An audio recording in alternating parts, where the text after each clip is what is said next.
Hey Collective, it's Al, and today's video is going to be accompanying a piece, of course, I'm just releasing on LinkedIn, which actually speaks to an incredible opportunity that is kind of being presented to us at this current time in our evolutionary history, where the two polarities are kind of coming to a point where we as a collective are starting to realize that we can't continue, obviously, down the path we were on.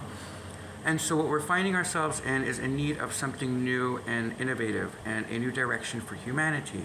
And so instead of getting bogged down with how things aren't working, what a lot of conscious leaders are doing now is stepping forth with ideas and potentialities that can somehow unite our species and help us move forward.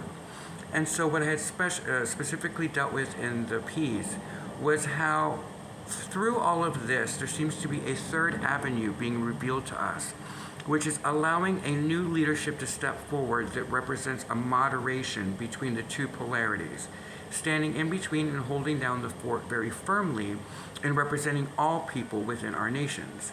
And the ideology behind that is something that we've been kind of flirting with for some time in my work, which specifically dealt with this idea of the turquoise leadership, and something that spiral dynamics predicted would happen at some point in our evolutionary journey.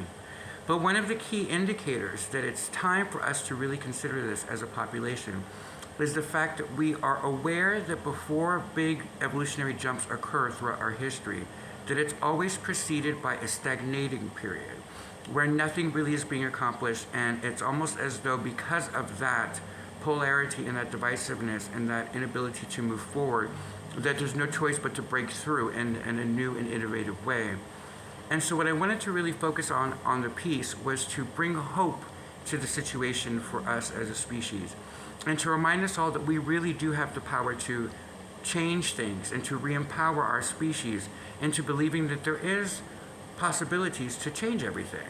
It's not that everything's ending or that it's so traumatic, it's just that we have to go through this valley in order to climb the mountain before us. And the mountain really has to do a lot with how do we represent an entirety of a population made up of so many different parts, and how do we then select and choose and trust the divine to have chosen on our behalf the right people to lead, not in kingship, not to sit on thrones, but to represent the everyday person. And one of the opportunities that's being presented in this idea, and why I wrote the piece so strongly, was because there's a lot of people now on both sides realizing that their houses aren't exactly pure. And they're realizing that if they want to succeed in the next 2 years, they're going to have to think outside the box. And they're going to have to alienate themselves from a lot of divisive personalities that are just here to corrupt everything and to make everything fall apart. And so instead of becoming disenfranchised with the system, we're going to have to now band together as leaders. And we're going to have to start working in unity to ensure that we preserve the light of consciousness in a way that actually brings harmony to the chaos and that brings hope into the hearts of our people. And one of the best things we can do is to actually start taking the higher roads and actually start doing things that help the conscious leaders that are stepping forward, that are now all in place, because I did say that this was all leading somewhere. And now that it's go time, what we need to do is indicate who they are and bring them into the light by whatever means we have. All of us fall into different categories, which is why I specifically always have worked with LinkedIn, is because you aren't just the intelligentsia, you are the leaders of today, and even more so have the leaders of tomorrow in your own houses. And many of us are now getting to a point in life where we're going to have to start looking at who is going to be our legacy, who aligns with our morals and our values and our integrity, and who best represents us moving forward as the leadership of this world. And in doing things like that, what we're going to need to start focusing on is how do we bring these conscious beings into the forefront of the collective consciousness mind? How do we get them back into the public domain in a way that allows them to be strengthened by the fact that they are supported by other conscious leaders who are setting aside their differences in order to enact true change that will save the lives of our children, that will save the lives of women, that will help us as a species prosper and grow as opposed to evolve. And so one of the things that I was really thinking about is we need more programming like Oprah Winfrey used to do. I mean, she has an incredible network, but I'm saying that we still need in like regular everyday TV somebody who is her protege, Someone who's stepping forth and actually presenting all sides of the issue in a way that uplifts humanity and brings them hope that there will be a better tomorrow. And we need more entertainment as far as movies and spiritually driven material that is non dogmatic but is more unicative. And as we do that, what will happen is the population will then see the viability and the profitability on behalf of us all in that type of venture. And what it will do is it will then strengthen the moderates that are stepping forward. And the third entity that I had mentioned was going to be built with the unity of two opposing forces. Because in evolution, what we've learned is there comes a point when two kingdoms come to blows with each other and they battle one another. And the divine has this way of always keeping a system of checks and balances, where it anoints or selects specific people within each house to then bridge the worlds together. And a third entity is always then birthed into our world so as to bring harmony to the chaos. It's an ongoing goal that the divine has, if you will, that has continuously gone through variations over and over again, cyclical natures where we get close, but then something egoish or something of the personality that is a default begins to take hold and corrupts the narrative, and then we go back down. Only now we're finding ourselves at an incredibly polarized state where if we don't readjust, there's just no way for us to proceed forward because we're just going to implode. So as conscious leaders, what I'm presenting you all with is the opportunity that is actually looking at us in the eye. And it is, we have the opportunity now to create a third entity, something that represents all leaders, it represents all people, something that is non-divisive and something that actually brings a lot of people who are willing to support each other even if they disagree. And it alleviates the strain that we're feeling from both houses. Because regardless of which house you're in right now, a lot of people are feeling the strain of the reality that nothing's really going to change for another 2 years. We're basically stuck with two houses on one end and two houses on the other, each drenched in different colors, and each going to stop each other by whatever means necessary so as to make sure that the stalemate continues, hurting our children even further, allowing more gun violence and all this other stuff. I mean, all these controversial topics that nobody wants to talk about because it's polarizing, but in reality, we're starting to realize that it's really not. The voters did show up and they did indicate that they are paying attention to individual issues, and they're not just voting based on which house they belong to. They're now voting based on their conscience and what's best for humanity. And that is a very empowering place for us to then, as leaders, focus our energy on how we bring that forward in order to help people really, truly show up and show out for the vote. Because in 2 years' time, it's going to be 3 houses that are going to be vying for the responsibility of how we progress forward. It'll be the left, it'll be the right, and I'm telling you now that, like I said, we were all leading somewhere. There's going to be a third entity of conscious leaders that will be standing in the middle, presenting both sides of the coin, where people from each house that are ready to evolve and reach a higher stance of principality and a place of universality will band together and they will make things happen. And so one of the things that I wanted to address with LinkedIn is that you are that audience. You are those leaders. There's not a single one of you who isn't somehow involved in networking, that you're not somehow involved in the products that you're putting out into the world. There's not a single one of you who isn't in some sort of position of power where you can start bringing people together that you see have value. And in bringing those networks together, create a greater understanding of what the collective consciousness is actually formed of. And bringing more harmony to what seems chaotic, but that is necessary in order to break us through the stagnation and to break us through the polarity and all of the stuff that's going on. So the piece really stems around this ideology that there is always a way to make things better as long as you don't lose hope. And a conscious leader is all about the future. They understand the dynamics that are at play, and they understand the severity by which they can be attacked or that they can go through things, but they also understand a spiritual center that tells them that the divine is protecting you. If you are here to create change in a way that helps humanity rise and to ascend the madness, then you will always be protected because you will know in your heart of hearts that this is different, this is the end, this is an end game run. Either we evolve or we de-evolve, but there won't be an in-between.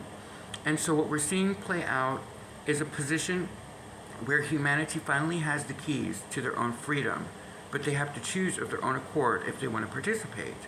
And so, who are the leaders and the voices of our communities that are best representing that unity and that are willing to come to the table and actually address the concerns that affect not just all women, but all men? And take the different personalities and the different understandings of things and actually start engaging the world again and really bringing awareness to the issues and where people are either emotionally being entangled or where they are principality being entangled, right? Because there's the head space and then there's the heart space, and they're not communicating right now. And a lot of the species is caught in a disenfranchised state where, though they showed up to vote, they almost showed up to vote to just stop the other and not realizing that in that position we just stalemated each other further. And so, though that had to happen on one behalf in order to stop the hatred, bigotry, and all of the sons of darkness from moving forward, that still left us in a position no better than the other side, because now nothing really is going to change as much as we want. We know that if one side presents something to this house is going to shoot it down. And then there are laws that were already enacted on behalf of the people that we still all believe in, that the Supreme Court is kind of looking at and kind of going, well, we're going to revisit everything and we're going to tear this down if we need to, because it doesn't agree with our morals and our values. And so then the other side is then going to have to then do, you see what I'm saying? So it's a big cycle. It's a circle that's not breaking. And so the only way to really do that is to invest our time and energy in voices and people that are going to make a difference. And some of them may be fringe, some of them may be a little odd, some of them may have pasts. But the thing that connects humanity to each other is how they persevere. If we're going to preserve the light of consciousness, it's going to have to now move towards a collective vision, something that involves all of us universally, so as to really truly get to the heart of the issues between us and really come to a place of understanding where someone is coming from. And that takes a lot of centeredness, and it takes a lot of love and compassion for each other. And what we're really finding right now is that on either side, there's really not a lot of compassion, there's just anger. And that is purposeful. So how do we, as that third entity, now present the world with a different option, with the different avenue that the divine is obviously handing us as this opportunity? It's like we as a people are being handed a golden ticket to an experience that is unlike anything we've ever seen before, because there are actual people on the planet right now who might even be returning masters if you believe in reincarnation, or might just be the evolutionary amalgamation of all of those lines of DNA, now all choosing to manifest something wonderful into our world if we only choose to invest our time, our energy, and our money into it. So when you read the piece, understand that it's not a place of castigation, because at the end of the day, everyone has their opinions and has their own motivations and their own understanding. They only experience their lives singularly in what the divine is manifesting through them.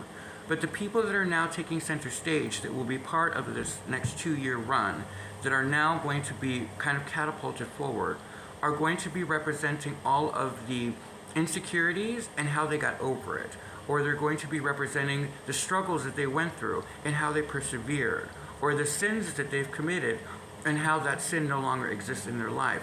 But they're not doing it from a dogmatic principle, and they're not castigating the other side for it. In fact, what I think you're going to see, honestly, intuitively, what the prompting I'm getting is that what I understand it to be is that a lot of people from either side of the houses who just see the destruction that we're heading to as a democracy is now having to work towards each other, and they're looking for an energy, an entity, a network that is willing to bring them together and engage their opinions and actually get to the root of why they feel the way that they do.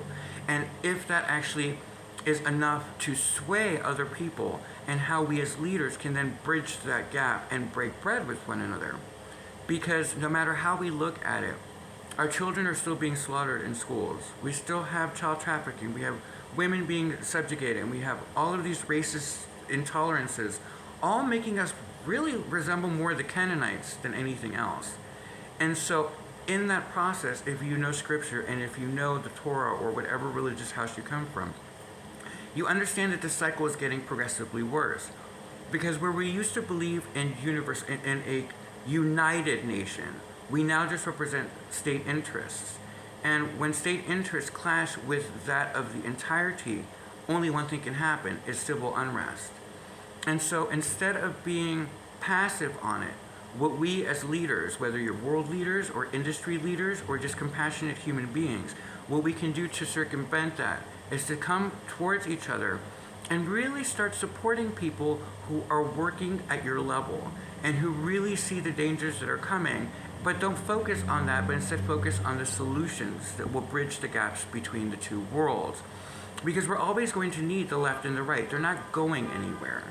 But what we're looking at is the truth of the situation and representing a third energy that will represent a balancing act between them. So that going forward, what will hopefully happen is the three houses will represent the majority of the people and that they will have to somehow work together down the road.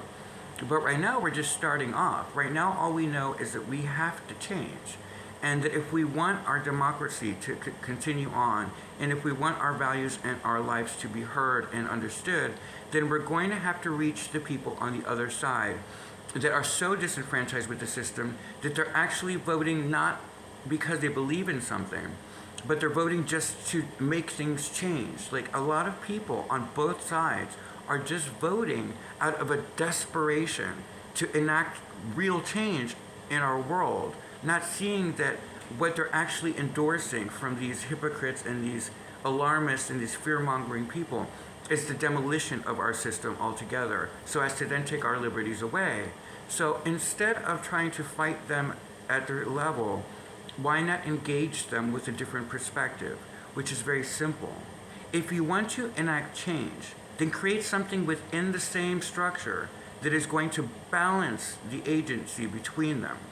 And you're going to then find yourself empowered to know that you're not only throwing a monkey wrench into the system, but you're going to be able to tighten the bolts in order to stabilize the structure as opposed to completely demolishing the system altogether and losing everything that we've ever wanted and that we think we're fighting for.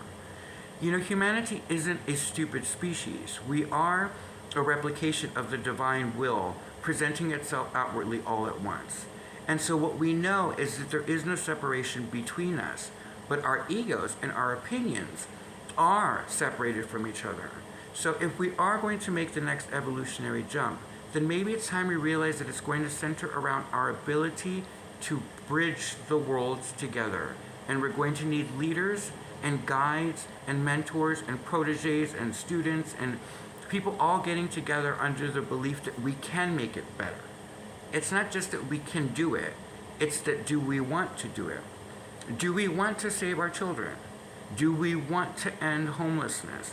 Do we want to fight global warming? These are all major topics that are being dismantled under little flare-ups that they know will piss you off and that will divide you. But in the end, we all still want the same thing. These little flare-ups that they're blowing up are indicative of a higher truth that we as a species are now having to face together. And so that space of unity should empower us at this time to see the path before us and to start looking at how we can get from this point to that point where the divine manifests its will upon our people, which is more harmony, more equality, the diffusion of racism, the diffusion of separatism, and brings us to a place of universality where we have a common vision for an entire nation, regardless of what nation you're a part of, but that actually represents not just a specific demographic or the most vocal of us, but actually represents everyone that wants to go vote. Because if we do this well, I can promise you that the turnout for 2 years election from this time will be record-breaking if we get this right. It's all about alignment. So if you are an industry leader and feeling the strain of the economy, and if you are somebody who is a very public figure who's feeling attacked because you feel as though you've reached such a divisive stance that you no longer have any credibility, then all we need to do is start aligning ourselves with partnerships and alliances that best represent the overall understanding of the human condition. How do we help end homelessness? How do we help alleviate bigotry? How do we end sexism and homophobia? Or do we have to just address the elephant in the room that it just might always be there? Well, how do we then best represent humanity's best interest without sacrificing everyone's voice? And those are some of the big boy questions that evolution is asking of us at this time. And so when you read the piece, take it for what it's meant to be, which is just a wake-up call to say that there is another option. We do have the right to change our mind from being completely polarized and find our way towards each other so as to really make a difference in our world. I mean, think about it this way. There's going to be a lot of infighting, and a lot of people who were up here at the top of the wheel are now going to be at the bottom of the wheel. But that means that the wheel is turning, and that there are people who represent much more hope, unity, compassion, empathy, and integrity moving to the very pinnacle of the top right now. And it is our task as humans, as communities, to then support those individuals and bring them forward, knowing that they hold the key that will set our society free. When I sit there and I really think about the totalitarianism that is going on and the extremist views and those that are the most vocal, what's now happening is what I had mentioned before, which is karma is going to be dished out. And there's going to be a lot of people who used to be like this, part of, let's say, the boys' club or the girls' club, that all kind of supported each other and knowing that at any point, like thieves, they would betray each other. And so as that vitriol and as that breakdown begins to occur before our eyes, what will be in danger is how we as citizens feel about the system, because they will turn on each other. And so in those moments, we have to remember is that it was never a stable house to begin with on either side. There was always a lot of hypocrisy and a lot of things going on. So how do we then build a new house that marries the two to act as an anchor between the weaker ends of the board in order to then really be a bridge point between them, making sure that we don't demolish either house in the process. Because like religion, we need all the houses of religion to understand spirituality. It's a doorway. And we need both houses to bring people towards the table. But what we're missing is the actual table by which they're breaking bread at. So ingrained in their own personal views and vantage points on things that they've lost sight of what we as a species need. I don't want to bury any more of my fucking children. I don't want to sacrifice them anymore, and neither does the majority of the population. So unless we really want to demolish everything and let it implode and be destroyed, which I don't think anybody wants to do, we're going to have to put our efforts into creating a third energy, a byproduct of the two coming to blows with one another, and that will alleviate the strain of that war. Because nothing can be more destructive than when leadership just stops working and nothing's moving. Because what ends up happening is that even more chaos ensues and more civil unrest begins. And it just leads to a situation that no one wants to be part of. It leads to the Canaanites. And we are not the Canaanites. In fact, there's a lot of great, wonderful, powerful people who are standing before you, trying to get your attention, being as honest as they can be, with hope and compassion and integrity for humanity, and believing that we can do this if we remove the polarity of it. And a lot of our attention is still going to those who are just trying to rip our world apart. So when you look at someone and you start to really think about this possibility, what I'm supposed to say is quite simple. You're looking for the genuinity of the person, and you're looking for their capability and their work ethic and what their track record is and what they're trying to bring into the universe. Are they trying to bring more harmony to the chaos in a way that actually is productive and a viable interest to your dividends? Is it something that you can align yourself with, understanding that though you disagree on many topics, that at the end of the day you both have the same aim, which is you want to stabilize humanity, empower our people, and help us come to the table and actually make change happen that really can affect the welfare of every human being. Because if you can see that long-term goal, then it immediately obliterates any ignorance and any divisiveness. Because then you start to see that no matter where you come from, and no matter who you are, your dreams are the ultimate goal for all of us. So how do we then reach that without first actually creating this third energy and bringing this network of incredibly powerful people together? And then how do we put them in front of the world so as to not dictate or to not spew hatred or to not put all of their opinions into the situation, but instead represent the conversation that needs to be had that no one's able to have anymore? How do we and who do we trust to do that? And that is going to be the aim for us as a species moving forward. So when you read the piece, what I wanted you really to take in, especially at this time, is that there is an incredible amount of hope in our future. Everything could turn around on a dime right now if we're just willing to put the effort into leaving these people to destroy themselves and instead focus our energies on strengthening the world that we love and to empowering our nations and to bringing harmony to not just our world but to each other and to represent the best possible outcomes for all women, all men, all gay people, all African Americans, or all black people, all Hispanic. Like, how do we do that? Because what will naturally happen is we'll immediately separate into the three houses, and it will allow them to pan out the way it's meant to, right? Because then you give people real choices. It's not just one or the other. There's a middle path.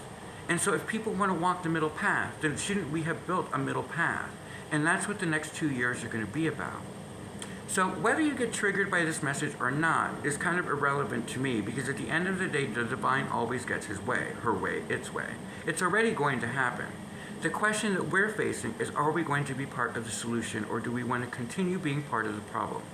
Because if we want to be part of the solution, then you are already aware of incredibly powerful people in your networks and in your houses that you really know can be your protege, or that can be a student of yours, or that you can help empower to help them reach their goals that will somehow affect humanity in the best possible way. These are all things that are already known to us. It can be something as simple as saying something sweet to someone that you see that you really resonate with when you read or see their post. All that does is it just helps add compassion and a little bit more energy in the right direction and helps that person then make the next step forward. Because a lot of people right now are taking it day by day. We really don't know what's going to happen with the economy. We know that we've been dishing out a lot of money that has interest, and that we know that there's going to be a back end to that. So then how do we then, as conscious leaders, then prepare our society for some of the more strenuous parts that are about to arise? And how do we do it without letting them fall through the cracks and without leaving people behind? How do we do that in a nonpartisan way and in a way that represents the best possible outcome for as many people as we can get? Because there's always going to be people who absolutely don't want help, who actually, for whatever reason, love chaos, and they live and breathe off of that negativity and that energy. And so when they come towards the conscious leaders, you as the world audience, or you as the reader, or you as whoever sees this one piece, are going to then be like, hey, no, you don't. You're not gonna go after this person. No. You take care of your own thing. You mind your own business over there. Don't come for us, because what we're doing is we're going to help society survive, and we're going to evolve. I see that you want to devolve us because you make a lot of money in that stagnation, but you hurt a lot of our people, and we're sick of it. We're really sick of it. And since we can't rely on either house right now because they're all feeling a little wounded because they didn't get their ways, that's not castigation, it's just what would happen if you don't win or lose as much as you thought you wanted to. You know what I mean? Like, it's just an ego thing. Every human being has it, so we feel compassion for that. But while they're doing all of that, there's going to become a natural evolution that happens within that strain, which is they start finger pointing at each other and they start being really nasty to one another, and it disenfranchises the people. So our opportunity as conscious leaders is to do the opposite. Present the middle way and have conversations publicly with very influential people who all have the common vision but who disagree with each other. And then let the conversation include others to observe it, so as to really get to the crux of the situations in order to present an equality in the conversation, and that allows the audience to feel, the world, to feel participant in the conversation, right? It's like a delegation has been created of very conscious leaders who are now being pushed forward at go time, which is now, to then set a new course in motion for the next 2 years. Something that doesn't just disrupt the other two houses, because it's not meant to disrupt it, it's meant to create harmony to the chaos. But people don't like change, and so there's going to be some rougher seas. But the people that have been vetted and that I'm speaking to and that you're a part of as LinkedIn or as other leaders around the world, you understand that it was always going to happen, because we can't keep going down the wrong road, right? We can't keep devolving and spreading more hatred, allowing more genocide, more rapes, more militia groups, more civil war. Like, we can't continue down that road and then expect to survive it while the planet is still in crisis in and of itself. So how do we harmonize all that without creating this energy? And so for those of you seeing this, it's an amazingly hopeful time in our world. Because now that this bump has been reached, now it's a valley. There's a dip, we walk through the dip, and then we climb the mountain as one. Oneness, unity, compassion, integrity, humility. All of that brought forth by groups of people that you already know. They might even be just friends of yours that you realize don't speak hate towards other topics, or you find that their energy makes you feel uplifted because you feel better about society and you feel hopeful for the future. Those are the type of people that we should be investing our time in, right? Because we have a choice here. Either we can look at the world like it's a doomed situation and there's no hope, which will inevitably manifest that outcome. Or we could realize that where there's a little bit of destruction, there's always a new beginning. And why not focus on the new beginning that's emerging out of the crisis at hand? Because nothing ever happens accidentally. And my speaking to you or my writing this stuff has nothing negative to do with our world. But what it does, it gives you the opportunity to see it as a hopeful situation. We as the people feel underrepresented by both sides. There are things that both sides honestly have done that have alienated me from belonging to either of them. And I'm not alone. And what we saw in the voting polls, from what I'm understanding, was that we saw people vote by issue, which is the right direction. But notice that it came from the chaos that was happening with the vitriol. And so much of this side that's like just blowing up and being alarmist and fear-mongering, that a lot of people just were like, okay, I'm just going to have to take this in. So what happened? In the chaos, a lot of us found our empowerment. And we broke through our own personal vices and opinions on things. And what we did is we voted with our conscience, connecting to a higher power. And that's the aim of all of the chaos.